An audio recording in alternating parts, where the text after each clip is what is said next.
Hello everyone. So back to long வீடியோனா ரொம்ப பெருசாலாம் இல்லை, ரொம்ப குட்டியான வீடியோ தான். எங்கள் வீட்டில் வரலட்சுமி விரதம் எப்படி இருந்துச்சு அப்படின்றது தான் நான் காட்ட போகிறேன். காலையிலே எழுந்த உடனே நான் வந்து ஃப்ரெஷ்ஷாக குளிச்சாச்சு. ஸோ அம்மாவும் பாட்டியும் தான் ரொம்ப பிஸியாக வந்து எல்லாம் ரெடி பண்ணிகிட்டு இருந்தாங்க.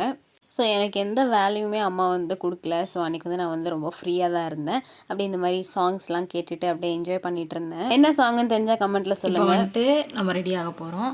ஸோ ஃபஸ்ட்டு இந்த டேங்கல்ஸ் எல்லாம் ரிமூவ் பண்ணிவிட்டு ஆஸ் யூஷுவல் நான் எதுவும் பெருசாக இல்லை, சன்ஸ்க்ரீனும் இன்றைக்கி வந்து எக்ஸ்ட்ரா கண்மை மட்டும் போடலாம் அப்படின்ட்டு நான் நினச்சிட்ருக்கேன். நான் ஆல்ரெடி சொன்ன மாதிரி டேங்கிள்ஸ்லாம் எடுத்துகிட்டு இருந்தேன். ஸோ எனக்கு ஹேர் ஃபால்லாம் ஆகாதுன்னு நினைக்காதீங்க, பயங்கரமாக ஆகும் எனக்கும். ஸோ ஆஸ் யூஷுவல் வந்து நான் வந்து சன்ஸ்க்ரீன் போட்டதுமே கண்மை வந்து போடலாம் இன்றைக்கின்னு சொல்லிட்டு நான் அது பண்ணிகிட்டு இருந்தேன். எக்ஸ்ட்ராவாக நான் சொல்ல மறந்தது என்னென்னு பார்த்தீங்கன்னா, நான் வந்து மஸ்காராவும் யூஸ் பண்ணேன். ஸோ அவன் போட்டு வச்சுட்டு ரொம்ப சிம்பிளாக ரெடி ஆகிடுச்சு. அம்மா வந்து நான் சொன்னேன் இல்லைங்களா, அவங்க தான் பயங்கர ஒர்க்லாம் பண்ணிகிட்டு இருந்தாங்கன்னு சொல்லிட்டு, பாட்டி வந்து இந்த மாதிரி பூஜை அறைக்கு இதை வந்து முன்னாடி கட்டலாம் அப்படின்னு சொல்லிட்டு ப்ரிப்பேர் பண்ணிகிட்டு இருந்தாங்க. பார்க்கவே சூப்பராக இருந்தது. பூஜை ஸ்டார்ட் ஆகிறதுக்கு முன்னாடி அம்மா வந்து சாமி பாட்டு போட சொன்னாங்க. ஸோ ஸ்பாட்டிஃபைல தான் நான் வந்து போட்டிருந்தேன்.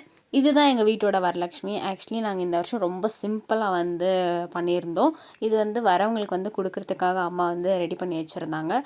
பூ வைக்கலன்னு சொல்லிட்டு அம்மா பூ கொடுத்ததும் நான் வந்து பூஜைக்கு முன்னாடி பூவெல்லாம் வச்சுட்டு எங்களோட ப்ரேயர்ஸ் வந்து ரொம்ப நல்லாவே ஸ்டார்ட் ஆச்சு. சீக்கிரமாக பூஜைலாம் முடித்ததுமே அம்மா வந்து ஒருத்தராக வந்து கூப்பிட்டுட்டு இருந்தாங்க. அவங்களுக்கு வந்து இந்த மாதிரி குங்குமம் மஞ்சள் கொடுத்து ஒரு க்யூட்டான ஒரு சாரீ வந்து ப்ரெசென்ட் பண்ணாங்க. எங்கள் வீட்டில் இப்படி தான் பூஜை வந்து நல்லாவே முடிஞ்சுது. உங்கள் வீட்டில் எப்படி நடந்துச்சுன்னு கமெண்ட் செக்ஷனில் மறக்காமல் சொல்லுங்கள். பூஜைலாம் முடிக்கவே கிட்டத்தட்ட 11:20 கிட்ட ஆகிடுச்சு. அதுக்கப்புறம் தான் அம்மா வந்து சேமியா செஞ்சு எங்களுக்கு வந்து கொடுத்தாங்க. நான், அம்மா, பாட்டி எல்லாருமே நல்லா பேசிவிட்டு அப்படியே வந்து சேமியா வந்து என்ஜாய் பண்ணி சாப்பிட்டோம். என்ஜாயின்னு கிடையாது, பசிக்காக சாப்பிட்டாச்சு. ஆக்சுவலி ஆஃப்டர்நூன் கடையில் இருந்ததுனால எதுவுமே நான் ஷூட் பண்ணல. ஆக்சுவலி இப்போ தான் நான் சாப்பிட்டு முடித்தேன். ஸோ இப்போ வந்து நாங்கள் ரீல்ஸ் வந்து ஷூட் பண்ணலாம் அப்படின்ட்டு ஒரு ஐடியாவில் இருக்கோம்.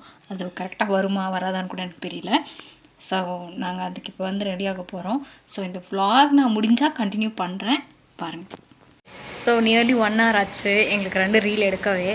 ஸோ உங்களுக்கு அது பார்க்கணுன்ட்டு விருப்பம் இருந்தால் என்னோடய கமெண்ட் செக்ஷனில் நான் பின் பண்ணுறேன் என்னோடய இன்ஸ்டாகிராம் ஐடி, போய் செக் பண்ணி பாருங்கள். ஓகே, இந்த vlog வந்து ரொம்ப குட்டியாக இருந்தாலுமே ஜஸ்ட் எங்கள் வீட்டில் வந்து இந்த பூஜை எப்படி போச்சு அப்படின்றத நான் உங்கள்கிட்ட ஷேர் பண்ணிக்கிட்டேன். ஸோ அது வரைக்கும் எனக்கு ஹாப்பி. ஸோ இந்த vlog நான் இதோட முடிச்சுக்கிறேன். நீங்கள் நிறைய பேர் பார்க்குறீங்க, பட் சப்ஸ்கிரைப் பண்ண மாட்டேங்கிறீங்க. தயவு செஞ்சு சப்ஸ்கிரைப் பண்ணுங்கள். And see you on next video. Bye bye.